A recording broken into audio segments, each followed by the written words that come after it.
And good afternoon, ladies and gentlemen. Welcome to episode 11 of the MFHL Podcast here on G-Show Productions, presented by Mid-Canada Fasteners and Tools, your one-stop shop for all your industrial needs. Be sure to check out their website at midcanadafasteners.shop and check out their store locations if you're interested in buying some of their products in person in Brandon or either Winnipeg.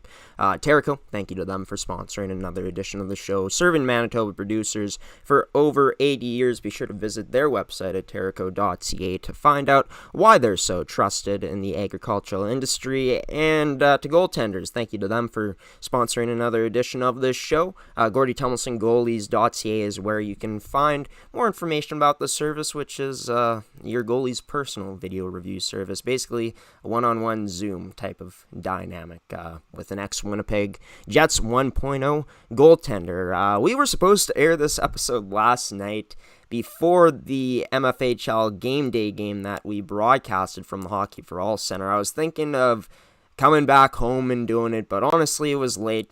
Who the heck was going to tune in at 11 p.m., no matter how much you love this league, past everyone's bedtime, most people's bedtimes at that point. But we were still able to broadcast last night's game between the Interlake Lightning and the Winnipeg Ice. These two teams heading in to last night's matchup with a season series split of one apiece. The Interlake Lightning came back to upset the Winnipeg Ice. Last time these teams played, 15 days ago before this game was played, where Winnipeg saw their 1-0 lead slip away, but last night it was a bit of a different story for the home team, the Winnipeg Ice. And it started off with all of the seniors on the team getting recognized and appreciated by Eugene Kaminsky and the coaching staff. Laura Melissa was the first one up here out of the veterans, the seniors that this team had. Caitlin Moffat also came out on ice, but not dressed in this one, as she serving a one-game suspension. To open up the scoring, it was Georgia O'Neill receiving a stretch pass from her teammate and splitting the ice D to give Interlake the 1-0 lead. After the Winnipeg Ice would tie it later on in the period, in the final few minutes, a really hard, heavy hit laid on there on Minkus by Stephanie Jacob. The refs would take a while to stop the play, and you can see right there, Tatiana Rafter, head coach, absolutely livid, losing her mind. No penalty was called on the play on a blatant body check. But moving into the second period with the tie game, the Winnipeg Ice continuing to work on that forecheck, where it'll be Stephanie Jacobs sends a pass out in front to Annika Russell to give the Ice the 2-1 lead, and the Ice weren't done there. Turned aside by Sugimoto. This puck still held in at the line. Wide open, Nicholas Dangle scores!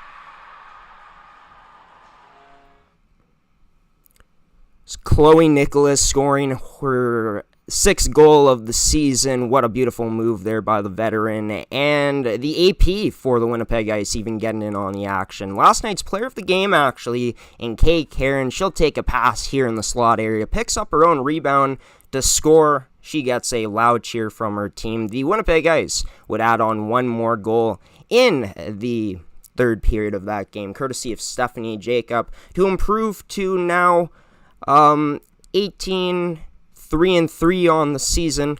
The Interlake Lightning falling to 8-12-3. These two teams will be facing off against each other coming up this Sunday in their final regular season meeting of the year. 2:30 p.m. This game going in Lundar. Of course, all the upcoming games here this weekend for the league. Starting off tonight again on Friday, the Yellowhead Chiefs in Hartney to take on the Westman Wildcats. Now, I do want to say one thing before we bring on the first guest of this episode. I was critical of the refs last night. Maybe I let my emotions get the better of me in some way, and if I came off biased and disrespectful to the referees, I apologize. For myself, seeing that hit, just calling it like I saw it, I mean, there's no body contact in this league. There is body contact that can happen, but I don't believe there's blatant hits that can be laid like that. Now, I think it was Stephanie Jacob who ended up laying out the hit. Jacob, I don't think she's a dirty player. I just think she's an ultimate competitor, someone who plays hard and saw a chance to finish a check. And even though it should be against the rules, this is a physical player who has shown her physicality this season. I feel for Minkus. I hope that she's okay. She had to get helped off the ice before that period, or at the end of that period, before it was going into the final few seconds of it. It was really hard to see, and yeah, it just felt like in last night's game, the calls just seemed to be going the Winnipeg Ice's way. At the end of the day, though, like taking a look back at when the last meeting between these two teams was played, the Winnipeg Ice were really dominant 5-on-5 play, and the 2 goals they let up were on the power play. So I understand Interlake being frustrated the way they were, and rightfully so. Tatiana Rafter disagreeing with the referees like we saw there. But as that game went along last night, to be honest with you, the Winnipeg Ice just proved that they are in fact the better team, and it showed on the scoreboard, ramping up the shots and capitalizing on their opportunities. But enough of that. We'll have stats updates coming up throughout this show, coming up after this first interview, I guess, of the episode, from a Winnipeg team that's not the Winnipeg Ice, but the Winnipeg Avros. Isabella Huckuluck, senior forward, coming on the show to talk to me about the past weekend for the Winnipeg Avros in the Female World Sports School Challenge, where this team won the silver medal. And I'm going to be talking about some other stuff here on this edition of the MFHL Podcast on this Friday afternoon. Thanks for tuning in if you are. Coming up next, Isabella Huckuluck, forward for the Winnipeg Avros. In this episode, brought to you by Make Canada Fasteners and Tools, Terrico, and Goaltenders. Enjoy, everybody. Joining me now, Isabella Huckuluck, number 17 of the Winnipeg Avros. Isabella, the team had a eventful past few days this past week, making it to the finals in the Female World Sports School Challenge, losing in the finals. But talk about what the journey was like getting to the finals after dropping that first game against Prince Albert, the Northern Bears. I think Prince Albert had a really strong goalie, so it was definitely hard for us to get pucks past her, but we worked really hard that game. And then our game against Yellowhead, we came out really strong. And then our game against Saha, the energy was definitely very different. And it was like before the game in the dressing room and on the bench, like everyone was just excited to play. And I think our team works really well when we're in good spirits and good energy. And so that helped with our win against Saha. And then after we beat Saha, we kind of felt very good about ourselves, very strong, and we knew we could take on anyone. And I think that definitely carried on into the finals.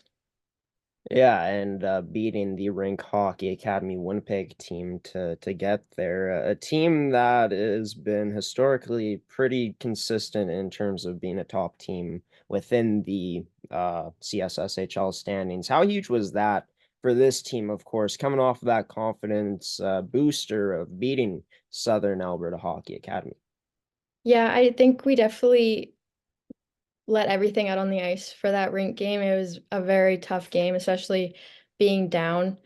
And then coming back with those 2 quick goals, I think gave us a lot of hope and energy, and we pulled through and ended up winning. And it was, again, the energy was just insane, and I think that really helped. Yeah, and of course, losing in the close one in the finals to the Thompson Okanagan Lakers by a score of 2-1. Being close though against a team like that that's had success in their league, and finishing the way this team did, finishing strong. How huge is that moving forward for this team's confidence?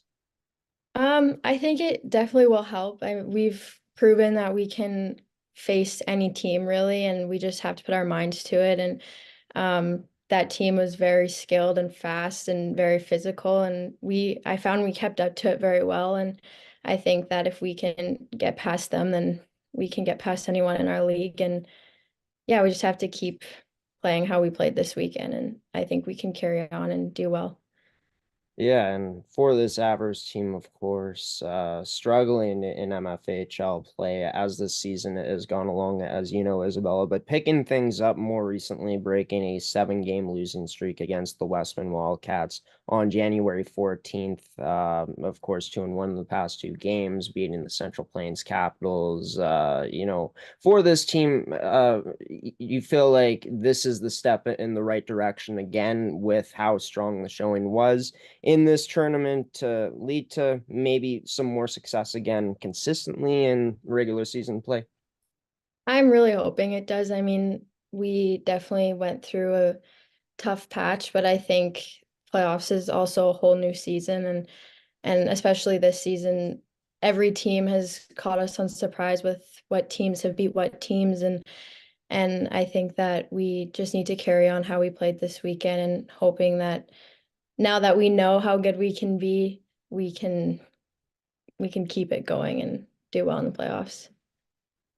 You're in your 3rd year with this Winnipeg Avros team. You're on pace to having a career year so far with 18 points in 25 games played. But you've gone through this team having success, being a part of that, losing in some heartbreaking moments in the playoffs. This season, going through the ups and downs, having the amount of rookies, do you feel like it was kind of maybe a blessing in disguise in a way to go through that type of adversity, to be able to come out of it and learn from it the way this team seems to be doing? I mean, I think it definitely has opened our eyes that we just because our name is Avros doesn't mean that we're always going to be successful.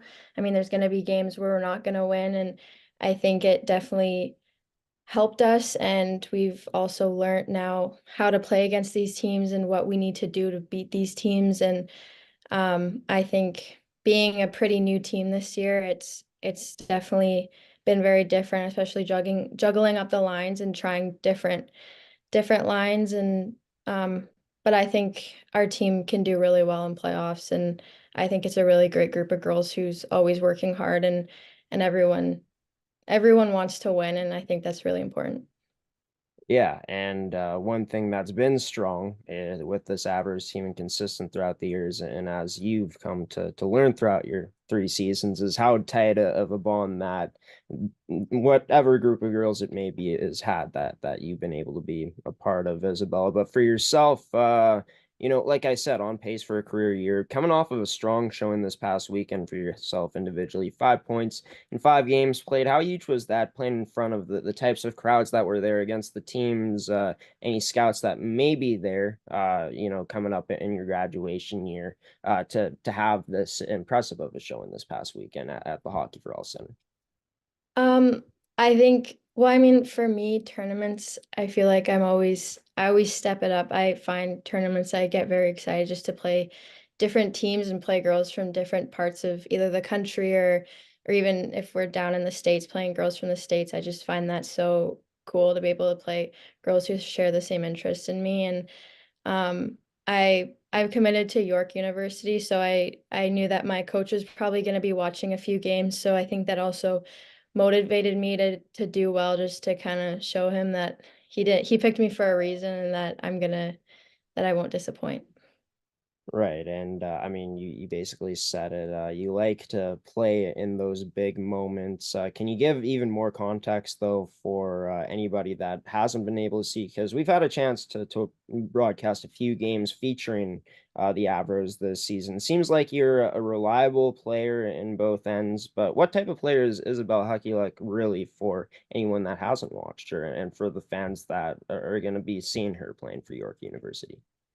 Um, I I find I can be a very defensive player, but I can also be a very offensive player. I think it depends on what game it is. If it's a tight game, then I find I'll pull my defense out a bit more and try to make sure we can help our goalie out. And if it's a game where we're really needing goals, then I'll pull my offensive skills out and try and get as many pucks to the net. And I find I'm a very strong passer, so I am able to get the puck to the players that are open in the net and I just yeah, I just get pucks to the net is my big thing. Yeah, and you've been rewarded with 10 goals so far in regular season play, second on the team in that category. In your third season, being a vet with all the experience you've had, do you feel like, this type of production also comes from just the type of confidence you also have knowing and the having the comfortability of the feel you've been able to face in the league? Yeah, I think definitely being a third year, I've gone through now three different groups of girls and playing against three different types of years with three different different girls for every year. And I've learned from girls that I've played with my first year and girls that I played with last year. I'm always learning from them, and I've been able to put that towards how I play. And I think also having three different coaches throughout the season now with three different forwards coaches, I've been able to get um, different insight from them and different advice, and I've been able to put all that together and leave it all on the ice for my third year. I've had a chance to speak with your captain, of course, Sienna Price, earlier in the season in an earlier episode of the show, as well as rookie Rio Pierre. I want to ask your experience, though, of course, like you said, of course, going through the different coaches you have in these 3 years on the forward side of things. What's this like this season, playing with this group, being a veteran and playing with younger players, how things have, gone in that aspect this type of season, how it compares to the past three teams you've been on, or the two teams before? Yeah, I mean, I'm very close with all the forwards on the team this year, and they all have the goal to win, and I think that helps a lot, and especially having rookies come in that are very strong players. And I mean, even I find myself learning from stuff that Rio's doing, and anyone on the team, I'm always kind of watching, and I think yeah, I think especially with the new girls, I've been able to take in a lot, and I think the new girls are taking in a lot from the third years too, and it's a really close group of girls. This is a Winnipeg Avers team that, despite all the struggles, going to finish no worse than fifth place. This team still has an opportunity, 3 points behind the two teams in second place in the Yellowhead Chiefs and Westman Wildcats, for that placing, and then the Eastman Slugs, of course, a point or 2 points up on this team. They have a game in hand on you girls. So do Yellowhead and Westman, but you girls get to play those two teams later on this month. Playing Pembina Valley coming up, a kind of must-win game, a game that you kind of got to have if you're in your position. What's the mindset heading into this weekend in a game like this that's pretty huge in the standings? I think just keeping the same mindset that we had all weekend, and just I think we kind of just have to take a lot of the energy we had this weekend and put it towards our game this weekend. And yeah, I don't know. I think just we can beat this team, and I mean, playoffs is a whole new season too, so no matter where we end off in the standings, we just kind of have to start fresh, and we have a chance this year. And I think everyone just has to remember that, and we'll do really well. Yeah, of course. Every team makes it no matter what, every season in the MFHL. But this season in particular, even Central Plains is one more as the season's gone along. But teams like the Interlake Lightning have been able to, of course, upset teams like the Avros, like the Winnipeg Ice this year. Any team can beat anyone this season, it seems, in the MFHL. So does that make this team even more motivated to be locked in come this weekend against the Pembina Valley Hawks, all things considering? Yeah, I think so. I mean, we definitely have seen that this league is very different compared to leagues before, and we know now not to go into games thinking that we're just gonna win, because I mean, obviously it's not the case. And I think we just have to. I honestly think that we need to take a lot in from last weekend and bring it into the rest of the season and going into playoffs, because we were unstoppable this weekend, and if we keep that, then we'll be good for playoffs.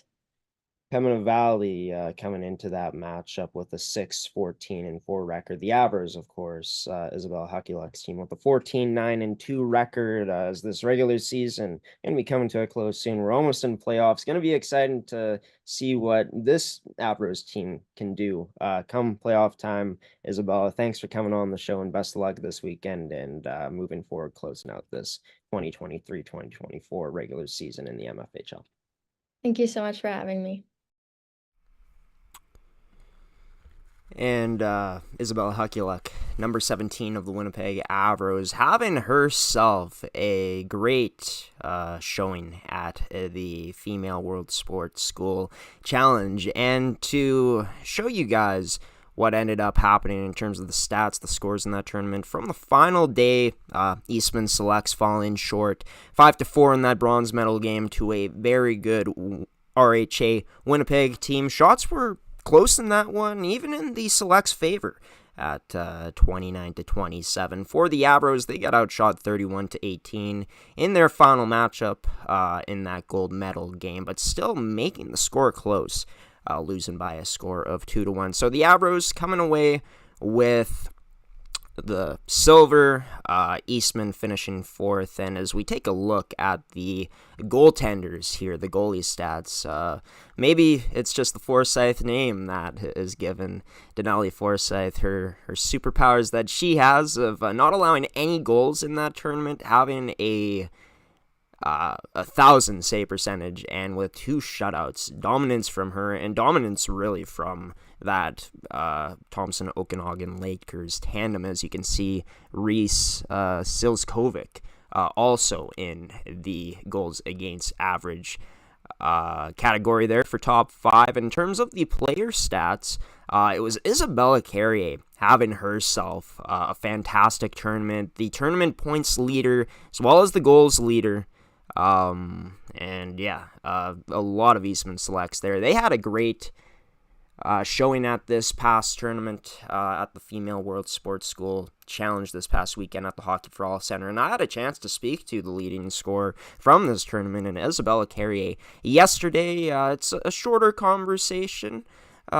Isabella, one of a few words at points, but it was great to get to talk to her, to get to know her, one of the bright young stars in the MFHL. Coming up next on the MFHL podcast, brought to you by McKenna Fasteners and Tools, Terrico, and goaltenders Isabella Carrier joining the show next. Number 18, rookie forward for the Eastman Selects.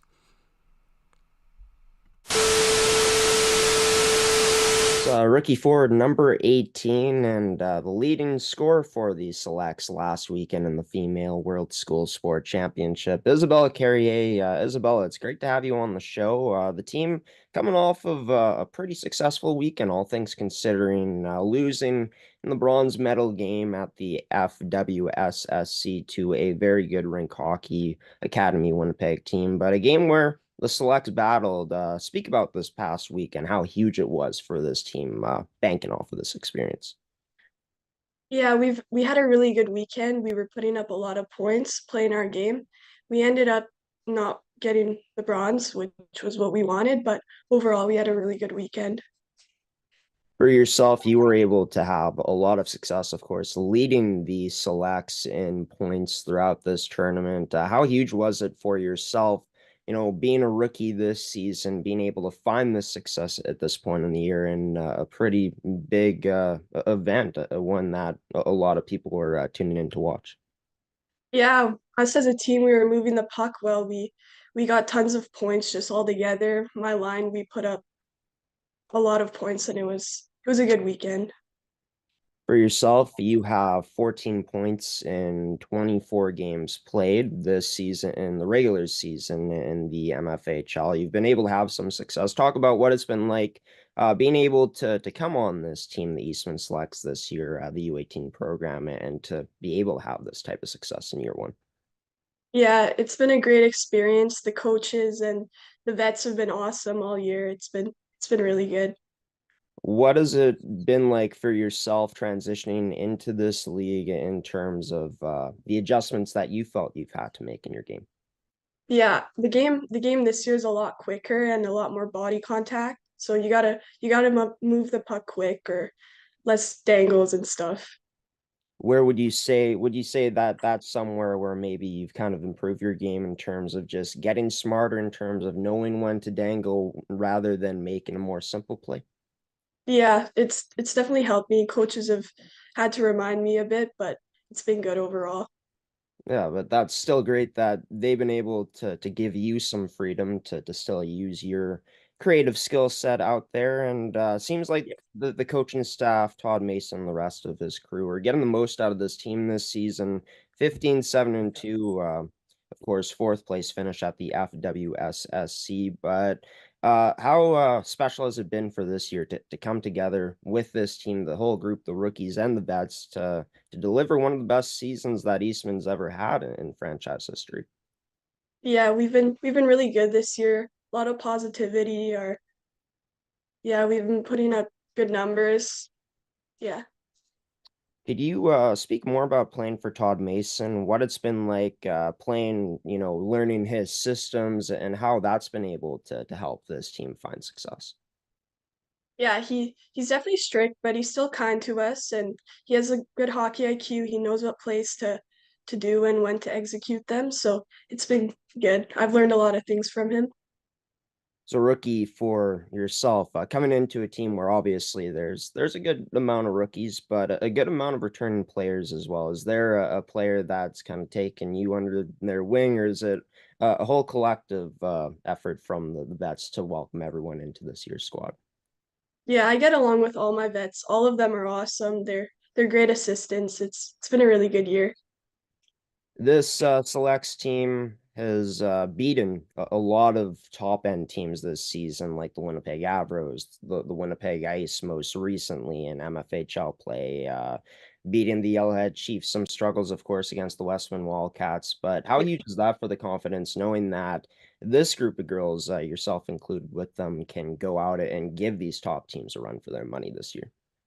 Yeah, we're definitely a hardworking team, and like I said, our coaches have been really great. They know like what plays to put in. We've been executing them well, so it's been good.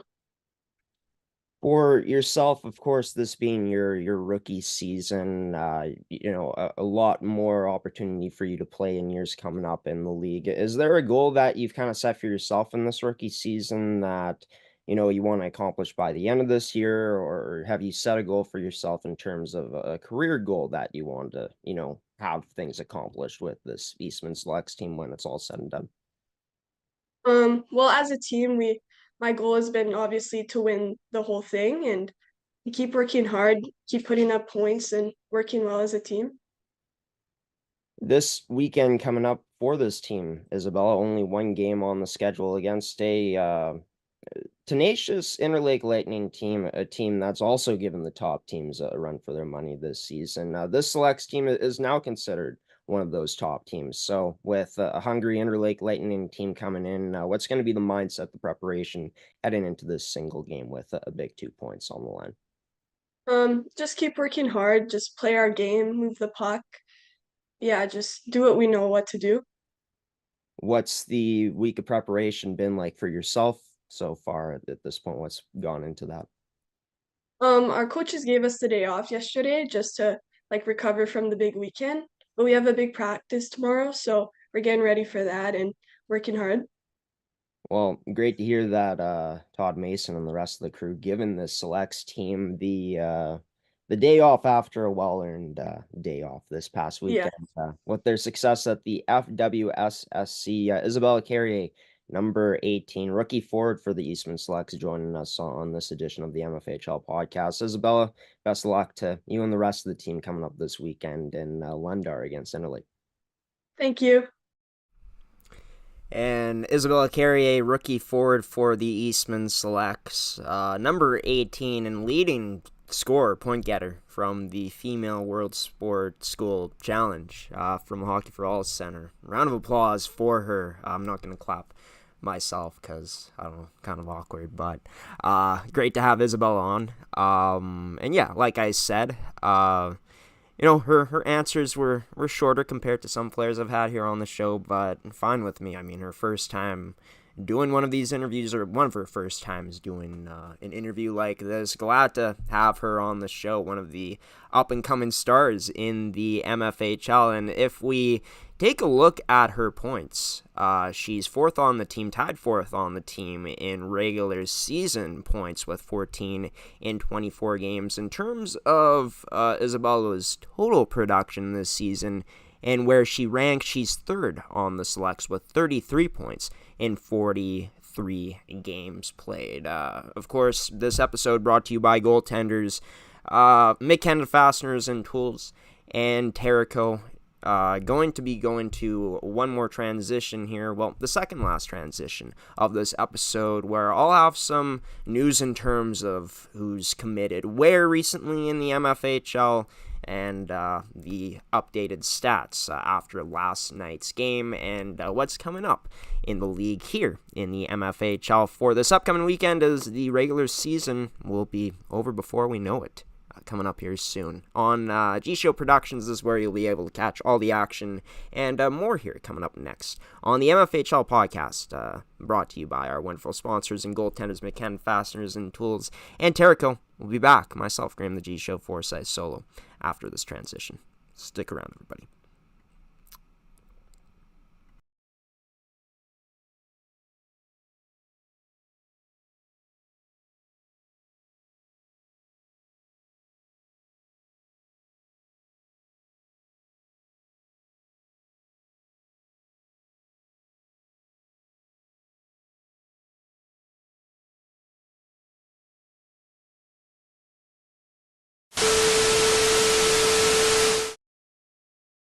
Welcome back to the MFHL Podcast. I've been joined by two Isabellas today. Isabella Carrier, most recently, and Isabella Huculek to start off the show. We started the show with highlights, of course, from the Winnipeg Ice taking on the Interlake Lightning, where the Winnipeg Ice won last night by a score of 5-1 in a game that got physical. And yeah, if you want to go watch the full game, be sure to check it out on gshow.ca, or G-Show Productions on our YouTube channel here. The Winnipeg Ice scoring 5 unanswered to earn their 18th win of the season. Opposite from last time these two teams played, where the Winnipeg Ice were up 1-0 over 2 weeks ago about that. And Interlake would score back-to-back power play goals. Wasn't the case last night. See how it all unfolds on G-Show Productions, full game available to watch for free. But yeah, the beautiful thing about this league is seeing the players go on to play university hockey. A lot of commits and committing from the MFHL. We've seen that number seem to rise to a pretty comfortable one for the league as seasons have gone by. But these are some of the recent commits. Congratulations to Natalie Rampton for signing with the Midland Warriors. Natalie, of course, in her final season in the MFHL. She's been with the Yellowhead Chiefs for a few seasons at this point, and in terms of her statistics this year, having one of her best seasons yet with a 9-5-2 record, a 9.24 save percentage, and 2 shutouts. Congratulations to Natalie and to the Midland Warriors for landing a goaltender that's shown she can keep improving throughout her seasons in the MFHL. Going on to the next commitment here in Brooke Burilski. Also committing to Midland University. Brooke is the captain of this year's Interlake Lightning team. Had a chance to see her play yesterday, and the thing that I think Midland's going to really like getting out of Brooke is, of course, you know, she can play physical within the female game, but she's also confident in rushing up that puck and not afraid to jump into the play. In terms of her statistics this season for the team captain in her final year with the Interlake Lightning, Brooke leads the Lightning in points with 12 in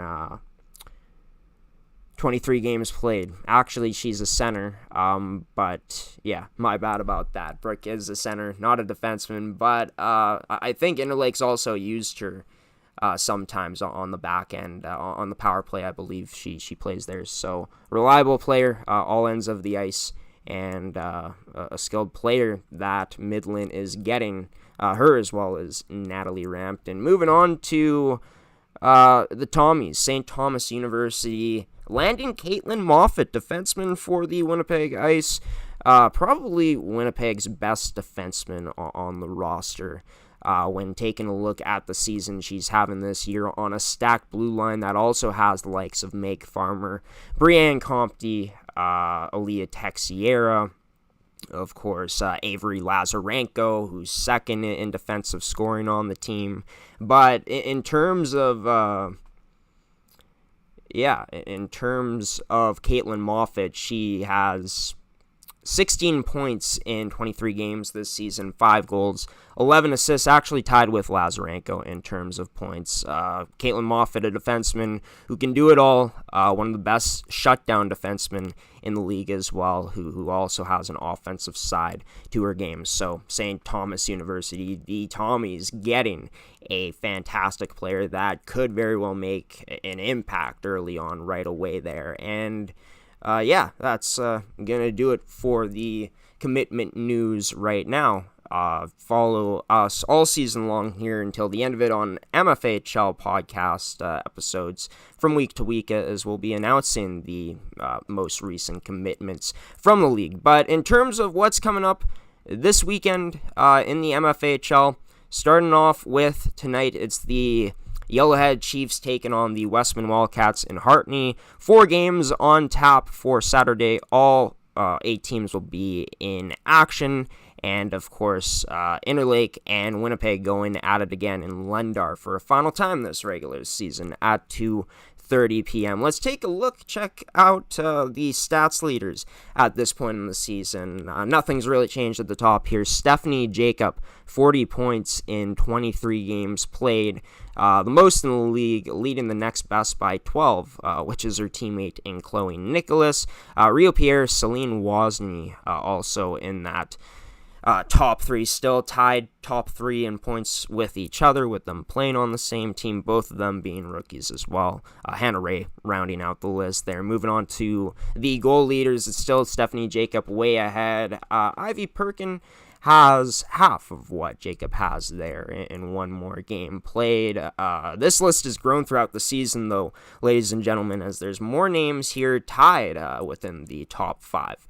Reshoot making it in with the Westman Wildcats. We see a ton of Yellowhead players on this list too, and 2 Westman Wildcats in, of course, Perkin and Paige Crossley. Moving on to the assist leaders, well, Chloe Nicholas showed off her goal scoring ability last night with the silky move in front to beat Jane Sugimoto, but she's been this year's best playmaker at this point, and she's on track to very well becoming this year's assist leader in the league by the end of it when it's all said and done. The assist queen, as we should call Chloe Nicholas, if she does end up winning that, or no matter who does win it. But Celine Wozni, 3 assists behind her with 2 more games played.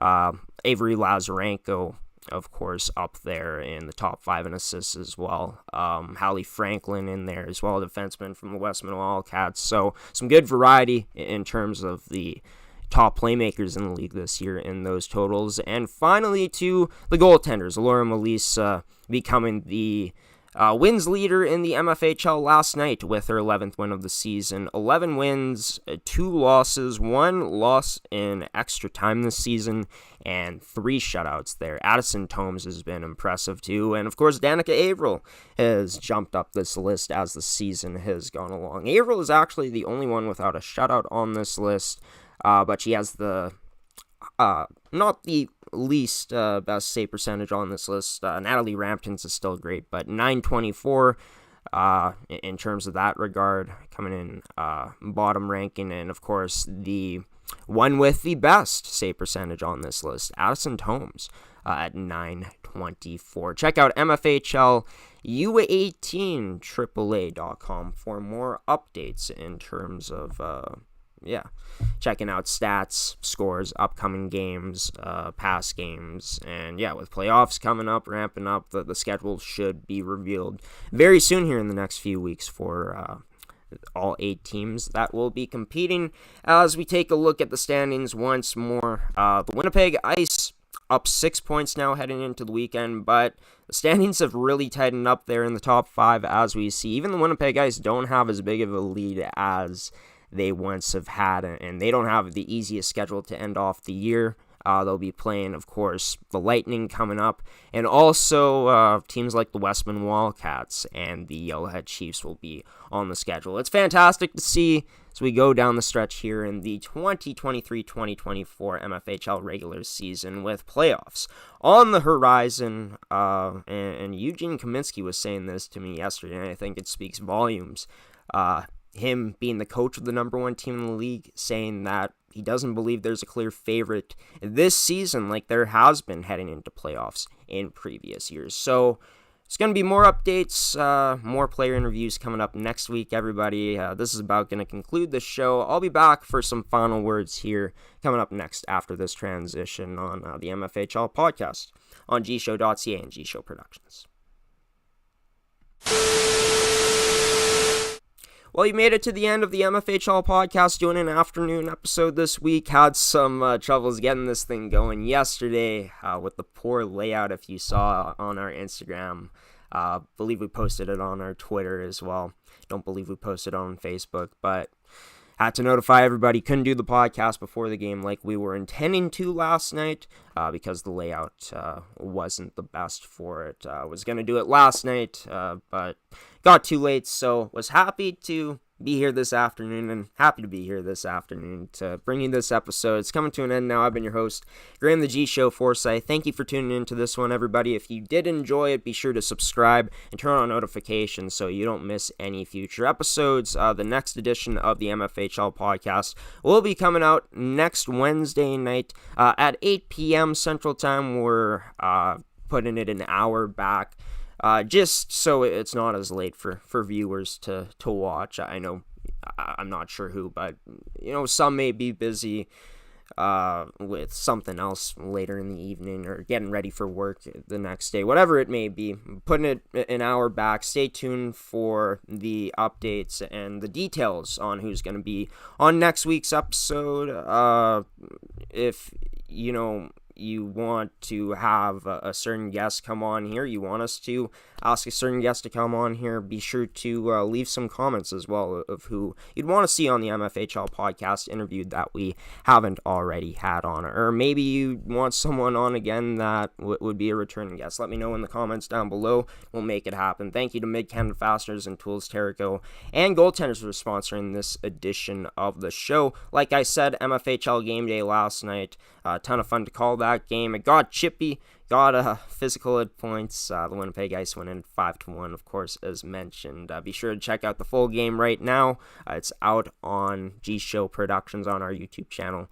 Will be on our website soon. MMJHL game day coming up this weekend for anybody that is interested, and Pilot Mountain Hockey Academy podcast coming out tonight.